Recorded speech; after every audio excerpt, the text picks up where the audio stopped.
Okay. So I've got this.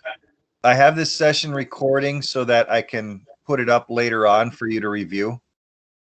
And when we do breaks and stuff and come back, I'll start recording the other sessions as well. That's all right with all of you?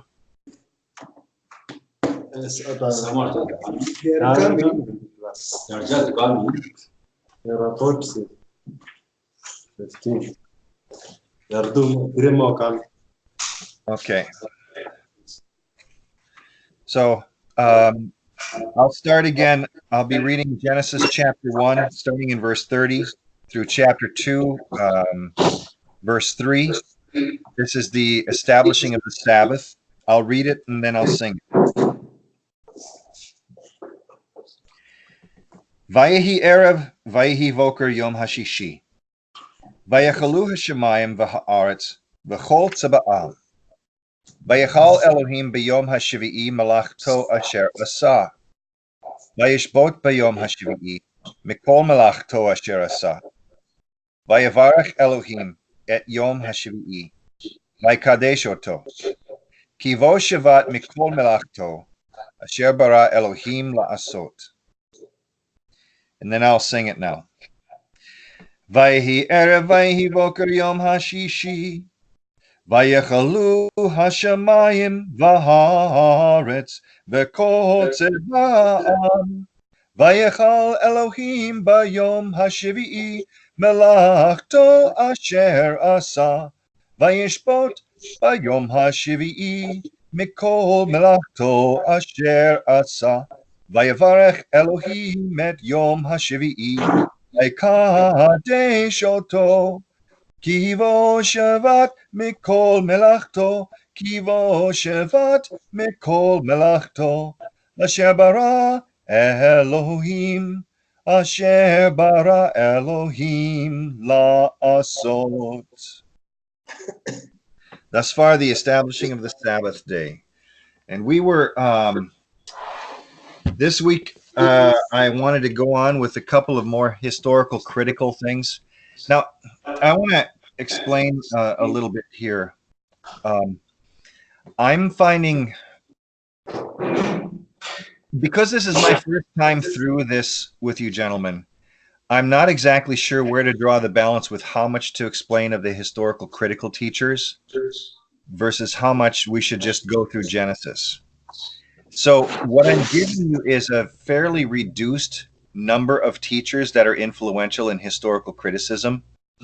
I'm expecting that probably if you go on to do more research, you're going to come across these different commentaries where the writers actually are in the historical critical schools. And so I want you to be able to recognize it and deal with it when you see it, to see this as false teaching and to be able to react to it appropriately. But at the same time, I don't want to bog down everybody with a whole bunch of different historical critical heresy just for the sake of expounding on that. My purpose is to try to give you enough information in this area so that when challenges come up from this area in the other churches or in the literature that you're being given or that you buy, that you're able to deal with it. So does that make sense? Yes. Okay. So I'm going to try to switch over to a presentation screen here with screen sharing and to get my notes up. Okay, so let's see. Entire screen. Share. And then we'll put this up.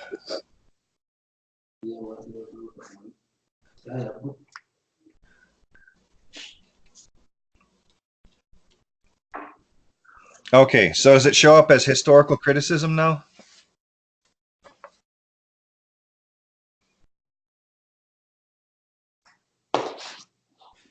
Do you see this presentation screen? No, not yet. What do you see right now? We are only reflecting it's only reflecting pictures We are seeing our pictures or ourselves. Let me look here. People like in the car. Switch to screen or window. Stop sharing. I'm going to try this. Now does it switch to the historical criticism? Yes. Yes, now. Okay, it should be going full screen. Yes. Okay, okay. So where we left off last week was with the people that were thinking that they needed to find the oral tradition, a history behind the so-called documents that they thought were there behind the Old Testament. This week we're going to be looking at some reactions, but the first person that we have to look at is a guy named Albright, and then we'll be looking at these other three, Van Seters, Rendtorff, and Whybray. So William Foxwell Albright was a very large figure in America and then worldwide regarding biblical studies. He practically invented the School of Biblical Archaeology. He became an expert at identifying ceramics and knowing which pot was at which layer in a dig in archaeology. He became the director of the American Schools of Oriental Research in Jerusalem, and he did many different excavations. This man, William Foxwell Albright, interpreted Israel's history on the basis of the documentary hypothesis. So he was not a conservative scholar in any way. He did not believe in the creation, and he didn't believe in Orthodox Christianity in any way. He saw that archaeology would be a useful tool to verify what he thought was the historicity of the Bible. Now understand, when Albright is saying this, he's talking about reconstructed history of historical criticism. Unfortunately, he was seen by many conservative Christians as a defender of Scripture because of his archaeological approach. Here was a man that the conservative Christians in the 1930s through the 1970s could look at and say, look, he's finding these things in the ground and they prove the Bible. And so people started to look to archaeology as a way of defending the Scriptures. And there is a proper place for something like this. But Albright gained a reputation in academic circles and in Christian circles. In academic circles, it was thought that he was a materialist, that he could look back at the material remains of a civilization and tie it together with biblical history, as he understood it from the documentary hypothesis. But the Christians viewed him as trying to defend the authorship of Moses, which is not at all what Albright was doing. In response to William Foxwell Albright, there was a man named John Van Seters and several others. This is going to take a little bit more to look at. John Van Seters is an American also. He taught mostly at Andover Theological Seminary and at Waterloo, Ontario. Excuse, Pastor Joe. Yes. You are very fast. Even you are moving those things. We are trying to abstract a bit of the strong points there. These back here? Yes, you are. Yeah. Okay. So, and the disadvantage here is I can't see you when I'm doing the presentation. So do speak up. I have to have the full screen up here for me to see it.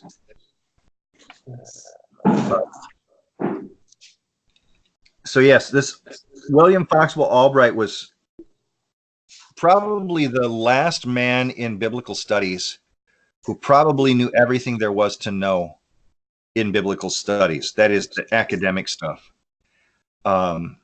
There's stories about him from his students. I studied under a couple of his students. His students said that there was a time when he was in a bookstore in Israel, and a person asked the time, and he responded in flawless Israeli Hebrew. And then another person asked the time in Arabic, and he responded in flawless Arabic. That this man was so brilliant, he could pick up just at a drop of a hat.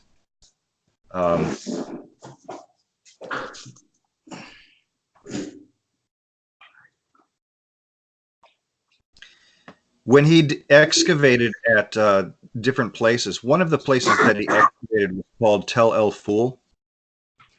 And at that excavation, so a tel is a hill of dirt, a pile of dirt. And it's left over because people kept building on these piles. And so you'd have a small city sitting on top of this pile of dirt, and it would get taller and taller, and sometimes it would get knocked over. When Albright was excavating at this place called Tel El Ful, the hill that's called Ful, he found that there were burn layers, regular burn layers.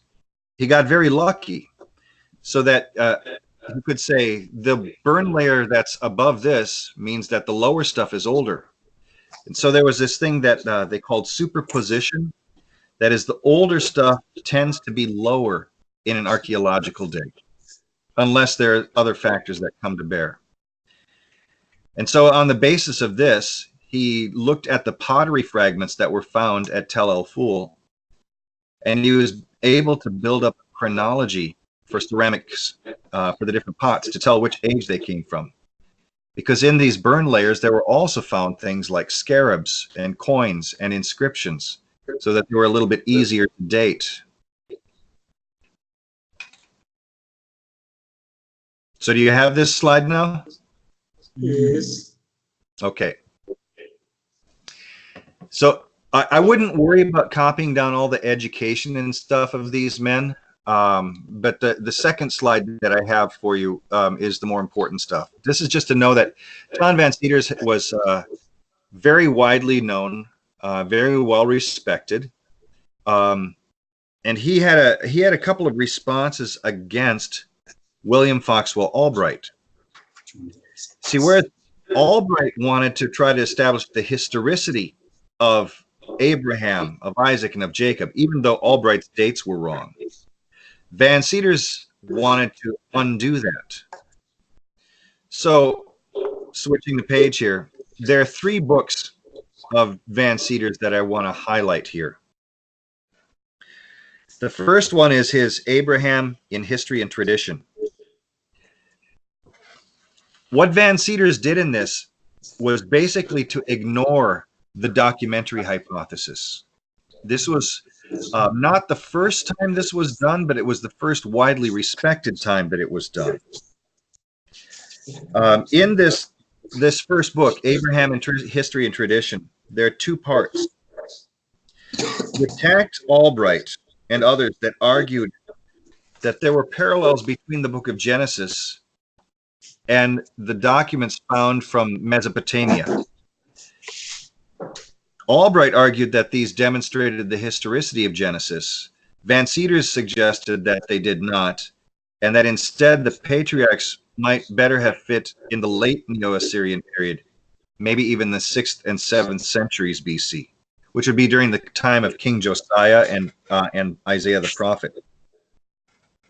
Van Seters argued that those so-called parallels that Albright found of social and legal customs with marriage and adoption fit better with the first millennium than with the second millennium. So he looked at places where the patriarchs visited, and he said that the archaeological evidence does not show that they were inhabited in the early second millennium in the days of the patriarchs. Now, Van Seters' agenda is strong here. He is not actually dealing with the data accurately, but his book was very influential in 1975. He came along, and later on he wrote the Prologue to History. This is his critical work on Genesis chapters 1 through 11. In this book, the second one in 1992, he argues that Genesis 1 to 11 is closer resembling to Greek mythology than to the Mesopotamian mythology. Now, again, this is one of those cases where Van Seters is being very selective. He was very strongly criticized for this view as it being inaccurate. But nonetheless, his book had a very strong influence over people who did not want to believe the Bible, who wanted to show that the Bible itself was mythology. Then in 1994, Van Seters completed his case for the reordering of the documentary hypothesis. He evaluated everything in the Pentateuch as coming from the time of the exile. So there was no Moses, there was no early kingdoms. All of these things were fiction, according to Van Seters. So do you have this slide? Yes. Okay. In Germany, there was a man named Rolf Rendtorff. I had the opportunity to study under this man back in the late 1980s. A very gentle man. He was a liberal theologian. As you can see from the schools, he falls in the same area as Gerhard von Rad as far as historical criticism, but he did something very different. Now I'm going to the second slide here. He reacted against the documentary hypothesis, and he reacted against tradition history. His major work is The Problem of the Transmission of the Pentateuch. According to Rolf Rendtorff, the Excuse me, as you proceed with Rolf Rendtorff, we have there is a contradiction here about the years that you have shown us there. 1925 and oh, sorry. Yeah, sorry. I got let me get the right years for you. That's a typo. It's a little hard to be died before you're born, right? 2014 is when he died. 2014. Yeah, 2014. Yeah, I'll make a correction of that here. Yes. 1925 to 1914. 2014.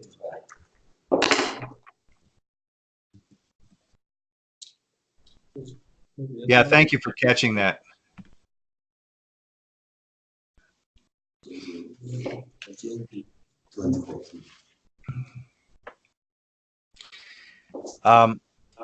He was in Madison, Wisconsin when as a guest lecturer when I was there as an undergraduate back in the late 1980s.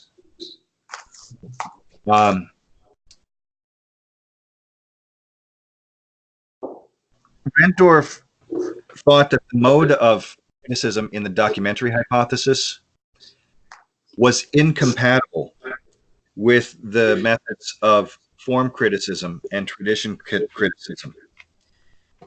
He disagreed with his teacher, von Rad, and the others with combining the methods. He said they should not and cannot be combined because they operate on different assumptions. Rendtorff argued that it was misleading to talk about a Yahwist or an Elohist document because there wasn't ever a stage in the growth of the Pentateuch when either the J or E traditions existed as connected documents that covered the early history of Israel. And it isn't even valid, he said, to speak of a P source. He said that each of the datings of the Pentateuchal sources in the documentary hypothesis rely purely on hypothetical assumptions, which in the long run have their continued existence only because of the consensus of scholars. And I want to use a quotation from, I've got a quotation here from Dr. D.J. Klein, David J. Klein.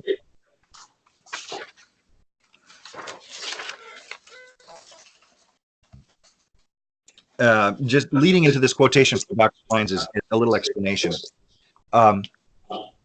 The documentary hypothesis and form criticism had been such a strong influence in all of these different universities that the first tier universities, the most powerful, the biggest and most respected universities, in order for a person to actually get a degree in Old Testament, that person had to agree with the documentary hypothesis and form criticism. So what Rolf Rendtorff did was a very bold thing within academia. Now, Rendtorff did not believe in Mosaic authorship. He didn't even necessarily believe in the historicity of the older texts in the Bible. His problem was with the documentary hypothesis itself and the kind of power that it wielded. So this is what David Klein wrote. He said, "It's not the existence of supporting data that gave Wellhausen's theory a long shelf life. It was its explanatory power and its comprehensiveness. The theory of the documentary hypothesis became a matrix into which all matters of Israelite history and literature were slotted. It was a truly foundational worldview that can only be called a paradigm. Generations of students internalized this worldview. They carried it out in all of their thinking about ancient Israel within its framework. To do so was necessary in order to become part of the scholarly community. The intrinsic power of the theory gave authority to the community that adopted the theory, but in doing so, made every new member of the scholarly community a victim of its power." The power of the documentary hypothesis that David Klein is explaining here with regard to Rolf Rendtorff is not that it is accurate in explaining the data, but that it wielded such power in the schools of academia that everybody was thinking according to it, that it framed the way they thought about everything. And so all of their questions and all of their answers were based in the assumptions of the documentary hypothesis and not necessarily on the data. Which brings us to another person. And I don't have a photograph of this man. I don't know why there's no photograph available on the net. Roger Norman Whybray was an Anglican priest. He studied French and theology in Oxford. Are you there? Yes. Okay, I heard a note. Oh, you did a screen capture? Okay. He studied French and theology, and then he went back to get a PhD. He taught Old Testament and Hebrew in Japan at Central Theological College. And later he became a professor lecturer in theology at the University of Hull. He retired in 1982, but he retired not because he was feeling too much work, but because he wanted to focus on his research. And his book that's most popular on this topic came out in 1987, and it's called The Making of the Pentateuch. It's a fascinating book. In this, it's divided into two sections. The first section talks about the documentary hypothesis. The second section talks about tradition history. And there's a third section where he offers a little bit of his own suggestions on this, but it's very short. Whybray took to task the documentary hypothesis in almost every detail. In writing up his summary against the documentary hypothesis, Whybray took to task the issue of repetitions, the issue of different names, and all kinds of different fundamental assumptions of the documentary hypothesis. And he found that the documentary hypothesis is illogical, it contradicted itself, and it failed to explain what it claimed it could explain. Whybray asked these kinds of questions. He says, "Why should we suppose that the methods of the Hebrew writers changed so drastically? If the early writers could not tolerate contradiction or repetition, why did the later writers revel in it? And if the later writers did not mind such features, why should we suppose that the earlier writers did not contain contradictions or repetitions? But if they did, then how can we separate the sources? So he pointed out this basic fundamental flaw in the documentary hypothesis. Now, he was not the first to point this out, but he was the first to receive wide academic acclaim for this. His second objection was that the phenomena of repetition and stylistic variation could be understood in a very different way, because every other single document in the ancient Near East, as well as in Greek literature, the names of gods change from verse to verse. They call gods by different names. So why should the name of God in the Old Testament be a criteria for saying, oh, look, there's a different document or a different author? Repetition is often done for stylistic reasons, for rhetorical effect. And so when he's criticizing the documentary hypothesis, he also goes into criticizing tradition critics. After dealing with the hypothetical construction of the documentary hypothesis, he points out how weak the evidence is for that. The tradition historians don't stand on any evidence at all. There are no documents for them. The very assumption behind them is that there were no documents. So in tradition history, you're dealing with something that is totally of the imagination. Whybray says that this the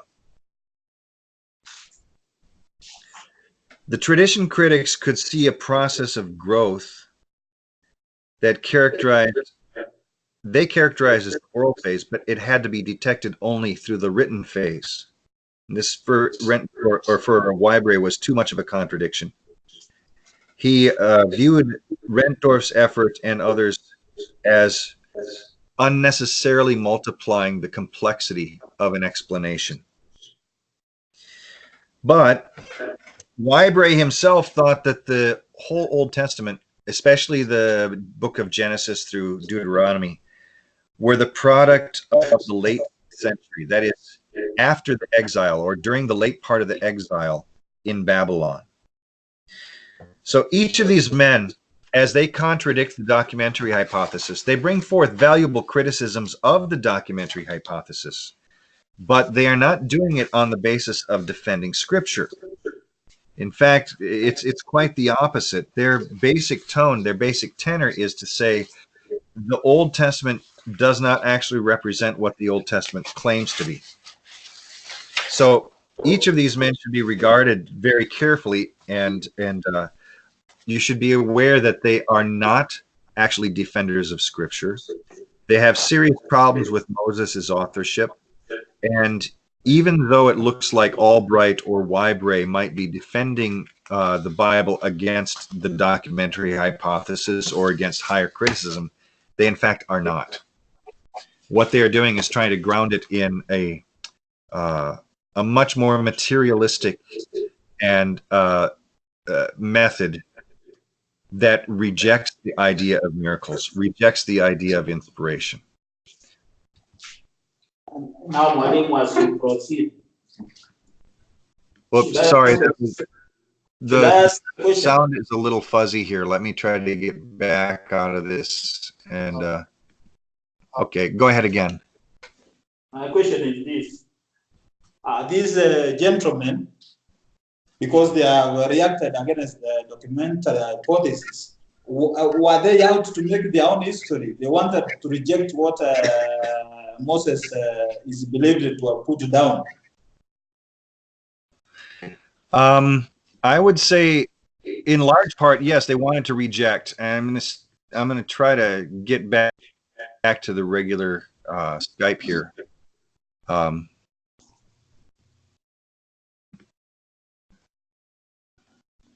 So is the Skype screen now just me showing up? Support. No, it's clean. It's not showing. Support.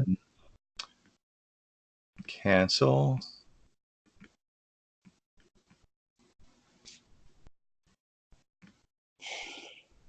Skype.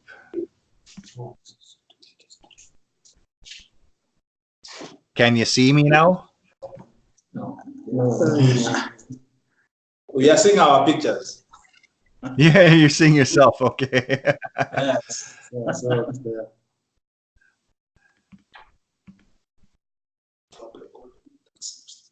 Stop screen sharing.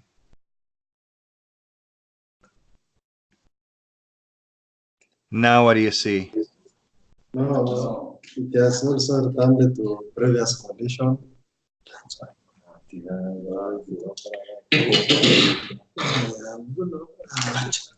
Okay. Well, I can see you. I cannot say you. It's like you have not done completely the screen. How's this? Yes. Now we can see each other. Here we go. It's Okay. Yes, in the main part, one of the main issues here is all of these different scholars wanted to try to find ways to appear reasonable and to be academic, to allow for evolution. All of these men thought that the ancient religion of Israel was not the religion that was taught in the Bible. They rejected that. I'm going to grab a couple of books here from behind.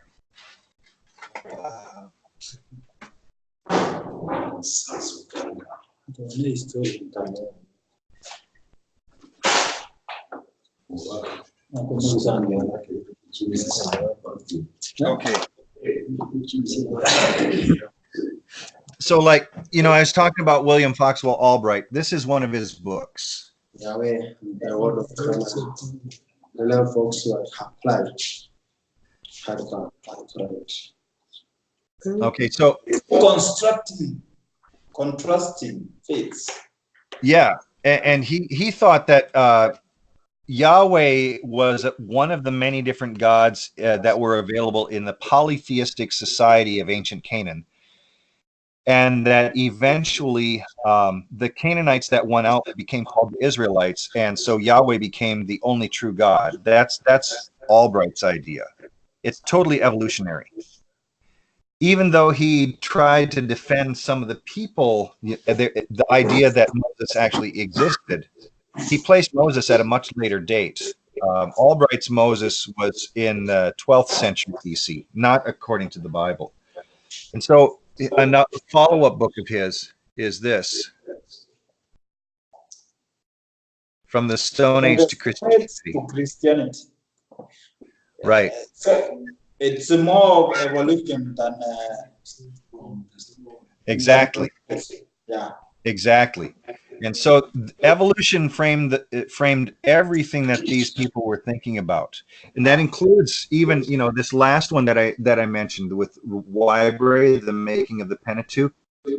This is a brilliant book in its criticism of the Pentateuchal of documentary hypothesis and of tradition criticism, but its basic assumptions are still evolutionary, and it's almost impossible to get around that. Now, I'm looking on the shelf behind you. Did I send a dictionary of Hebrew to you? Let's see. Yeah. Okay. So maybe it's not. It's not. I'm going to show you a couple of things here. One, two. I'm pretty sure I sent a copy of this.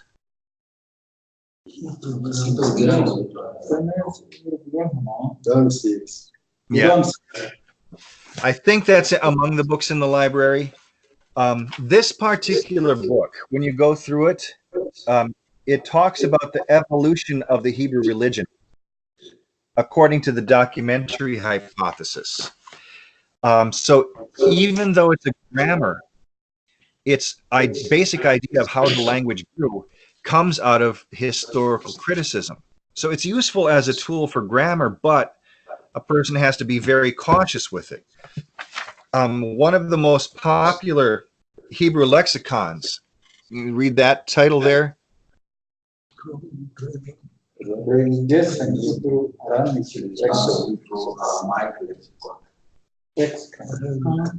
have not seen such a book.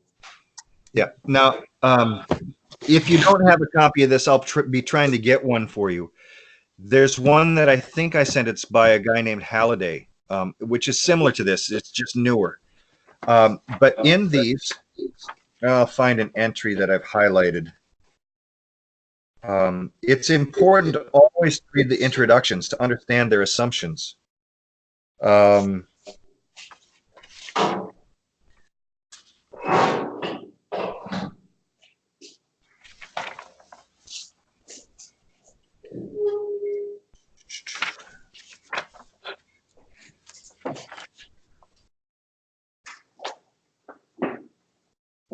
Now, I'm not sure if I can hold this up in front of the screen easily, but I'm going to. Okay, in Hebrew, the word eretz means land. It's a very common word. It's one of the first words that you actually learn, eretz. Eretz Israel, the land of Israel. So if you look in the entry under eretz, you can see, now does this show up? You see the letters J and E and P and D? Okay. Okay, so this is under the entry for the land, for the word eretz. And in here you can see J, J-E, P. Yes. Okay, so this is because it assumes that the documentary hypothesis is true. That's why it has these in here. So a lot of times when you're even using some of the basic tools for doing research in the Hebrew Bible, the assumptions of the documentary hypothesis pervade everything. They're in everything, because with the orthodoxy of academia to have the documentary hypothesis taught, understood, believed, and promoted, you couldn't get a master's degree, maybe not even a bachelor's degree, if you didn't confess the documentary hypothesis for a long time. So when John Van Seters, Rolf Rendtorff, and Norman Whybray come along, and they're breaking with mold. Now there are students out there who don't necessarily believe in the documentary hypothesis, but that doesn't mean that they're defenders of Scripture. It just means that they break with the old forms to try to substitute a new thing.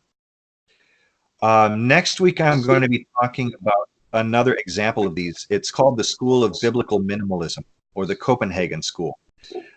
The chief people there are Thomas L. Thompson, Philip Davies, and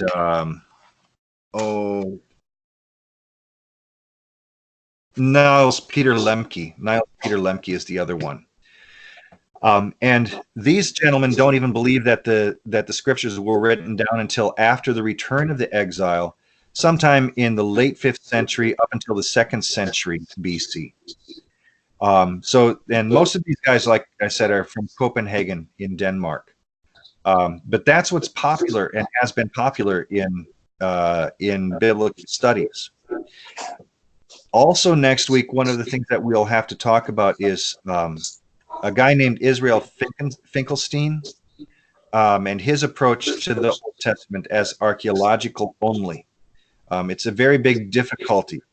One of the claims that Julius Wellhausen made, almost 200 years ago, is that the Old Testament stories of the patriarchs can't be true because there are many Aramaic words and many Aramaisms and references to the Arameans in the Genesis, and that is an accusation that stands today against the Bible. But after having done a lot of research on this, I think I can pretty confidently show that the historical critics are dealing with a very different thing than what Genesis is actually talking about, and they are mislabeling and mischaracterizing what Genesis actually says, which happens a lot actually in academia, unfortunately. So, any other questions on this this historical criticism? Okay. I hope that's not too convoluted in the way that I presented it. I wanted to try to make it clear. I'm going to set these back here.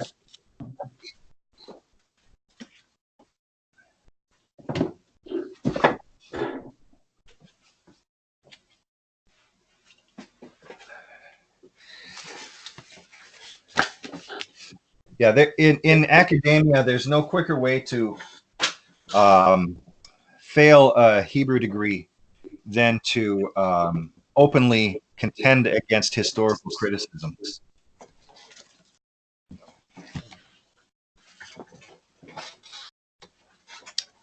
Another aspect of this, you know, was that Samuel that asked the question about the evolutionary part of this? No. The backdrop for this historical criticism pervades a lot of Lutheran World Federation theology books. To be aware of that. If something comes from the Lutheran World Federation, from Augsburg Publishing House, Fortress Press, almost any German Lutheran press, and most Scandinavian Lutheran presses, especially out of Lund, most of those books are founded upon the documentary hypothesis, or these later ones by Van Cedars and others. And so even if they're talking about theology, they may have the assumption of the evolution of the religion of Israel. To please be aware of that. So we are going to go to Genesis 22.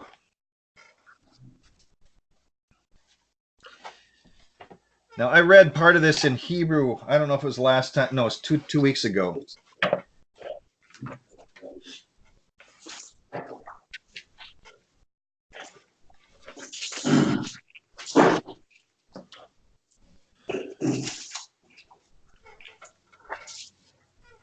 So what I want you to do, I'm going to read the first two verses, just the first two verses in Hebrew. What I'd like you to do is look along, whether it's in Swahili or Ekegusii or English, whichever language you want when you're reading the Bible. But I want you to hear and see if you can see where the Hebrew words line up with what you're reading in your own translation. Okay? So this is Genesis 22, verses 1 and 2 in Hebrew. Vayehi achar hadavarim ha'ela, v'ha'elohim nisa et Avraham. Vayomer elav, Avraham. Vayomer hineni. Vayomer kachna et bincha et yichidecha, asher ahavta et Yitzchak. V'lech lecha el eretz Hamoria, v'ha'alehu sham le'olah. Al echad haharim asher amo omer alecha. So you could probably make out the names, you know, Abraham and Isaac and such. One of the things that you'll notice is that the Hebrew is much briefer. You know, the language itself is so very compact. This particular chapter is called the Binding of Isaac. It says in verse 9, they came to the place of which God had told him. Abraham built an altar. He placed the wood in order, and he bound Isaac, his son. This particular chapter is reinterpreted in the Quran as if it's Ishmael who is offered in place of Isaac. So when you come across people who are strongly influenced by Islam, they may have the idea that it was not Isaac that was offered, but instead Ishmael. That's what the Quran teaches. But here we have in Genesis the true teaching about who was actually offered. I'd like you, as we go through this, to note some of the overt similarities that Jesus used during his life and ministry to portray that he is the fulfillment of this text. So, would somebody please read verses 1 through 8? Genesis. Genesis 22, verses 1 through 8. Let it in Ekegusii. Okay. Ikaba nyuma y'amangana hayo, Nyasaye akabeka Efraimu wawatemwa, akamurangiria Ibrahimu na Ibrahimu akamuitabira nainde ha Nyasaye hakamuteria mwire Isaka umwana oyo umumayima uyu bwanjete agenda nere hoika ense ya Mori abo umurwe habeke mwanso yuko sambwa asege tunwa ikemo kiebyo ndakoire Premu akayimuka mambia chuni akabeka ebintu asege etigere yaye akaira hamura ababere amonere na Isaka umwana waye agati chingo agatia osambera kingwaso akayimuka akagenda ucia hase aria atebetiwe na Nyasaye itukuria gatatu Ibrahimu akayimukia amaisaye akarora hase aria akale hale Ibrahimu hagatebia abamura abarenge komo karansa inwe aiga hamonetigere nje hamono mwana oyo one ngogenda tore ucia haria tosasime erio tirane asemole naini Ibrahimu akayimukia chingo chiarenge ucia usambera ekingwanso agatweka Isaka umwana waye naere omonyene akayimukia umolero na umujyo akagenda hamo bonsi babiri Isaka akakwana na Ibrahimu ise agateba tata ise akamoira akamutebera nawe ha umwana wane Isaka akamuboria ora umuriro nechingo ndubwate kurende ngai imano ye ngondiere tochia okorera ikengwanso kuyogo sambwa Ibrahimu akamuireneria umwana wane Nyasaye na nenyorere imano ye ngondi ase ikengwanso iki irio bakagenderera amaro bonsi babere. So here's a very big issue that in this text. This is child sacrifice. God is asking Abraham to offer up his son. We know from the rest of the books of Moses that child sacrifice is strictly forbidden. So historical critical scholars look at this and they say, oh, look, this is the influence of paganism. This is back when they were polytheistic. But that's not really the issue that's going on here.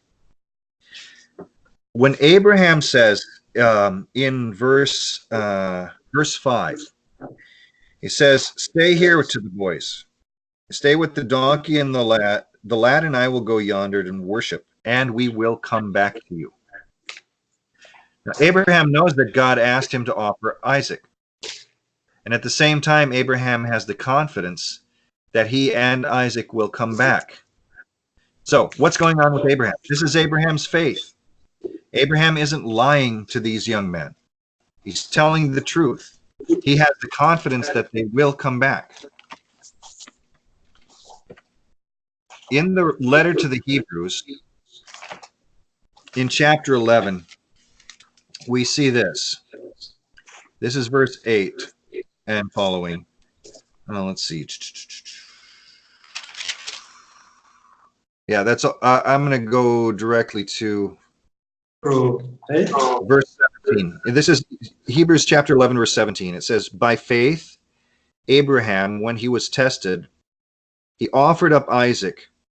And he who had received the promise offered up his only begotten son, of whom it was said, in Isaac your seed shall be called.